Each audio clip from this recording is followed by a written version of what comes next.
Republican to succeed Barack Obama as President of the United States. Senator Sanders, does she have the right stuff? I think that there is profound frustration all over this country with establishment politics. I am the only candidate running for president who is not a billionaire, who has raised substantial sums of money, and I do not have a super PAC.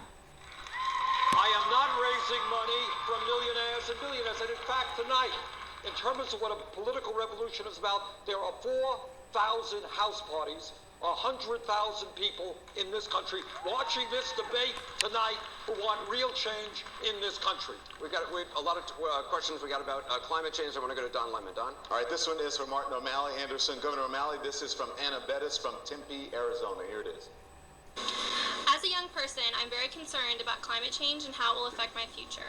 As presidential candidate, what will you do to address climate change? So, Governor O'Malley, please tell Anna how you would protect the environment better than all the other candidates up on that stage. Yeah. Anna, I have put forward a plan, and I'm the only candidate, I believe, in either party to do this, to move America forward to a 100% clean electric grid by 2050. We did not land a man on the moon with an all-of-the-above strategy.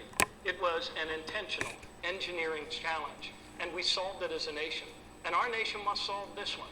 So I put forward the plan that would extend the investor tax credits for solar and for wind. If you go across Iowa, you see that 30% of their energy now comes from wind. We're here in Las Vegas, one of the most sustainable cities in America, doing important things in terms of green building, architecture, and design. We can get there as a nation, but it's going to require presidential leadership.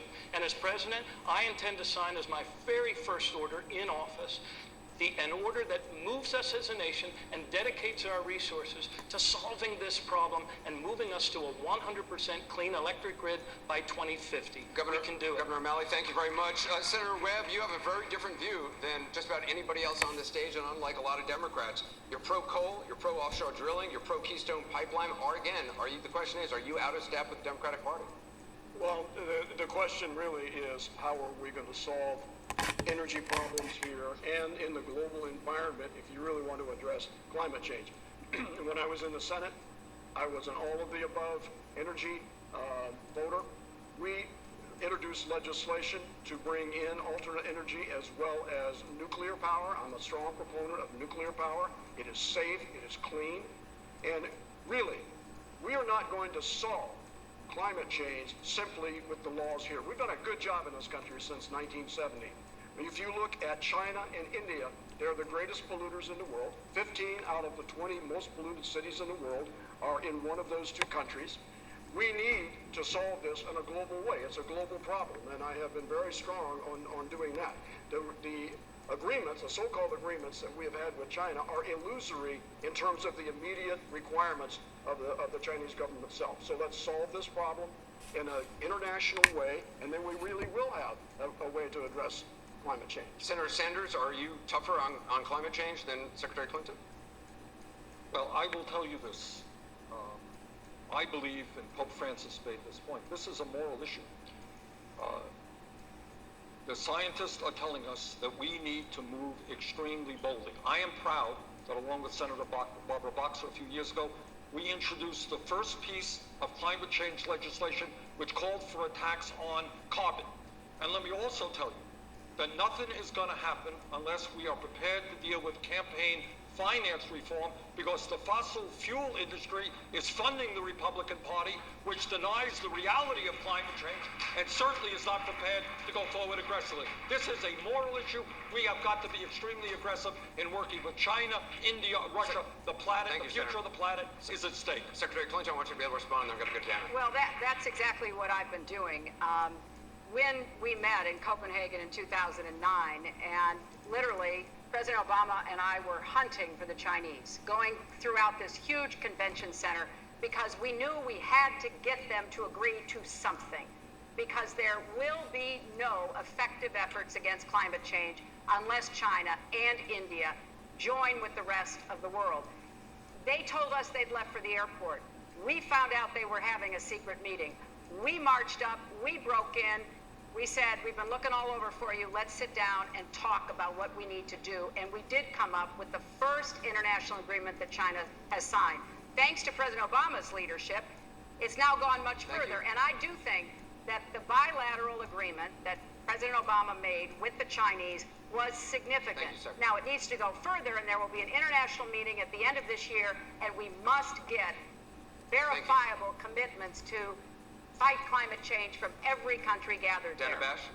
Secretary Clinton, you now support mandated paid family leave. Carly Fiorina, the first female CEO of a Fortune 50 company, argues if the government requires paid leave, it will force small businesses to, quote, hire fewer people and create fewer jobs. What do you say not only to Carly Fiorina, but also a small business owner out there who says, you know, I like this idea, but I just can't afford it? Well, I'm surprised she says that because California's had a paid leave program for a number of years. And all of on the the federal level. Well, but on a state level, a state as big as many countries in the world, and it has not had the ill effects that the Republicans are always saying it will have. And I think this is typical Republican scare tactics. We can design a system and pay for it that does not put the burden on small businesses. I remember as a young mother, you know, having a baby wake up who was sick, and I'm supposed to be in court because I was practicing law. I know what it's like. And I think we need to recognize the incredible challenges that so many parents face, particularly working moms. I see my good friend, Senator Gillibrand, in the front row. She's been a champion of this. We need to get a consensus through this campaign, which is why I'm talking about it everywhere I go, and we need to join the rest of the advanced world in having it. Secretary Clinton, even many people who agree with you might say, look, this is very hard to do, especially in today's day and age. There are so many people who say, really, another government program? Is that what you're proposing? And at the expense of taxpayer money? Well, look, you know, when people say that, it's always the Republicans or their sympathizers who say you can't have paid leave, you can't provide health care. They don't mind having big government to interfere with a woman's right to choose and to try to take down Planned Parenthood. They're fine with big government when it comes to that. I'm sick of it. You know, we can do these things. We should not be paralyzed. We should not be paralyzed by the Republicans and their constant refrain, big government this, big government that, except for what they want to impose on the American people. I know we can afford it because we're going to make the wealthy pay for it. That is the way to get it done. Senator Sanders. Yeah, Dana, here's the point. Every other major country on earth, everyone, including some small countries, say that when a mother has a baby, she should stay home with that baby. We are the only major country that is an international embarrassment that we do not provide paid family and medical leave. Second of all, the Secretary is right. Republicans tell us we can't do anything except give tax breaks to billionaires and cut Social Security, Medicare, and Medicaid. That's not what the American people want. Governor O'Malley? Yeah, Anderson, in our state, we actually expanded family leave, and I have to agree with Secretary Clinton and Senator Sanders. Look, the genius of our nation is that we find ways in every generation to include more of our people more fully in the economic life of our country. And we need to do that for our families, especially so that women aren't penalized and having to drop out of the workforce. My wife Katie's here with our 4 kids, and man, that was a juggle when we had little kids and keeping jobs and moving forward. We would be a stronger nation economically if we had paid family leave. Governor, thank you. The issue now, particularly in this state, is recreational marijuana. I want to go to Juan Carlos Lopez. Thank you, Anderson. Senator Sanders, right here in Nevada, there will be a measure to legalize recreational marijuana on the 2016 ballot. You said you smoked marijuana twice, didn't quite work for you. If you were a Nevada resident, how would you vote? I suspect I would vote yes. And I would vote yes because I am seeing in this country too many lives being destroyed for nonviolent offenses. We have a criminal justice system that lets CEOs on Wall Street walk away, and yet we are imprisoning or giving jail sentences to young people who are smoking marijuana. I think we have to think through this war on drugs, which has done an enormous amount of damage. We need to rethink our criminal justice system. and we've got a lot of work to do in that area. Secretary Clinton, you told Christiana Amanpour you didn't smoke pot when you were young, and you're not going to start now. When asked about legalizing recreational marijuana, you told her, let's wait and see how it plays out in Colorado and Washington. It's been more than a year since you said that. Are you ready to take a position tonight? No. I think that we have the opportunity through the states that are pursuing recreational marijuana to find out a lot more than we know today. I do support the use of medical marijuana, and I think even there we need to do a lot more research so that we know exactly how we're going to help people for whom medical marijuana provides relief. So I think we're just at the beginning, but I agree completely with the idea that we have got to stop imprisoning people who use marijuana. Therefore, we need more states, cities, and the federal government to begin to address this so that we don't have this terrible result that Senator Sanders was talking about, where we have a huge population in our prisons for nonviolent, low-level offenses that are primarily due to marijuana. Secretary Clinton, thank you. I want to go to Don Lemon with another Facebook question. Don? All right, Anderson, this is for Senator Sanders, okay? This is from Carrie Kane from Manassas, Virginia. Would like to ask the senator. President Obama has had a difficult time getting Republicans to compromise on just about every agenda. How will you approach this going forward, and will it be any different? Senator.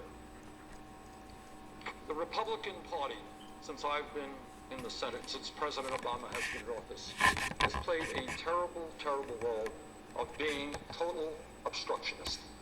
Every effort that he has made, that some of us have made, they have said no, no, no.